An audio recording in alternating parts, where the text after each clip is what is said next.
Praise the Lord. Today our topic is, who shall hear the voice of God?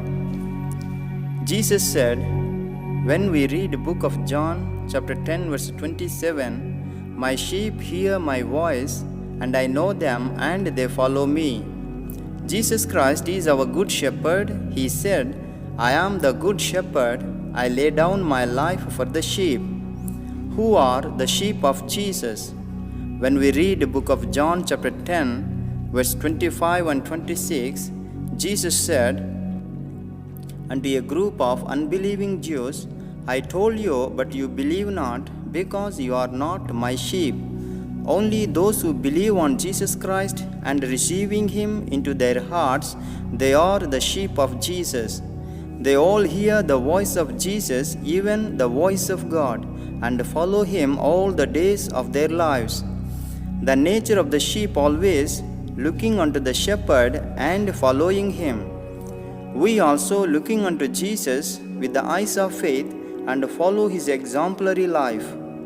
Jesus said, when we read the book of John chapter 13 verse 15, I have given you an example that you should do as I have done to you. From this exemplary life, I will mention only two things out of many. One is prayer life, second is obedience. In Jesus we see He started His ministry with the prayer, He continued His life and ministry with the prayer, He finished His ministry and life with the word of prayer. His last words on the cross were the words of prayer. Father, I commend my spirit into Thy hands. And having said thus, He gave up the ghost. Because of His true prayer life, Jesus heard the voice of God continually. Some examples we see from the Bible. After Jesus took water baptism, while He is praying, the heaven was opened. He heard the voice of God. When we read Acts chapter 10, verse 1 to 4, Cornelius, a centurion, a prayerful person, prayed to God always. In the time of prayer, God sent an angel and spoke with him. Even Moses, a man of God, continued in prayers and intercessions. God used to speak with him face to face, as a man talked with man. Paul, a man of prayer, God spoke many times with him. Even he himself said, when we read 2 Corinthians chapter 12, verse 8 and 9, I prayed the Lord 3 times, and the Lord spoke to me, my grace is sufficient for you. When we read Acts chapter 13, verse 2 and 3, the church at Antioch fasted and prayed. Through the Holy Spirit, God spoke with them. Even Peter, when he went up upon the housetop to pray in the afternoon, he went into a trance. Heaven was opened. In a vision, God spoke with him. He heard the voice of God. Even Peter, remembering his days while he was with Jesus, we heard the voice of God from heaven when we were with Him on the holy mountain. Only prayerful people, prayerful churches and families hears always the voice of God. God may give us a spirit of prayer that we all may continue in prayer, that we may hear the voice of God. The second thing is obedience. God wants to speak with every child of God if he or she have an obedient heart. If we are unable to hear God's voice, we should check out our heart. People, those who are obedient unto God, always hear the voice of God in different ways. For example, God loved Saul and made him a king over whole Israel through his prophet Samuel.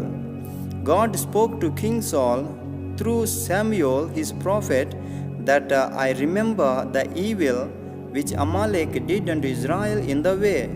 Therefore, now you go and destroy all of them, man and woman, infant and suckling, ox, sheep, camel, everything. But he disobeyed God. From that day onward, God did not speak to King Saul. When we read 1 Samuel chapter 15 verse 11, God said, because of his disobedience, God said to Samuel, Saul turned back from following me. Disobedient people can't follow God. 38 long years, King Saul never repented for his disobedience nor for his rebellion. So God stopped to speak with him. King Saul himself is saying, when we read 1 Samuel chapter 28 verse 15, God answers me no more, neither by prophets nor by dreams. We always repent and ask forgiveness for our disobedience, that he may give us a new heart, a obedient heart, that he may speak unto us continually. Once God spoke to Abraham, but he did not obey the voice of God, but he obeyed the voice of Sarah. Because of the reason, God did not speak with him 13 long years. When he realized his mistakes, he became a man of implicit obedience. When we read Genesis chapter 26 verse 5, God himself testified about the obedience of Abraham. Thy father Abraham obeyed me, he said unto Isaac. Disciples also have an obedient heart. God continued to speak with them. Let us examine ourselves. Are we maintain the life of prayer every day in our families, in our churches? Are we obeying God continually? Are we following our good shepherd faithfully? If you convict your faults and desire that to hear the voice of God continually, a moment close your eyes and pray with me this short prayer. Heavenly Father, I praise you and thank you for thy holy word. Lord, you said, my sheep hear my voice and they follow me. With all my heart I acknowledge that you are my good shepherd. I am your sheep. Because of my foolishness and sins gone astray, forgive me and restore my fellowship, that I may follow your example in prayer life and obedience, that I may hear thy sweet voice continually and follow you all the days of my life. In Jesus' name we ask the Father. Amen. Praise the Lord.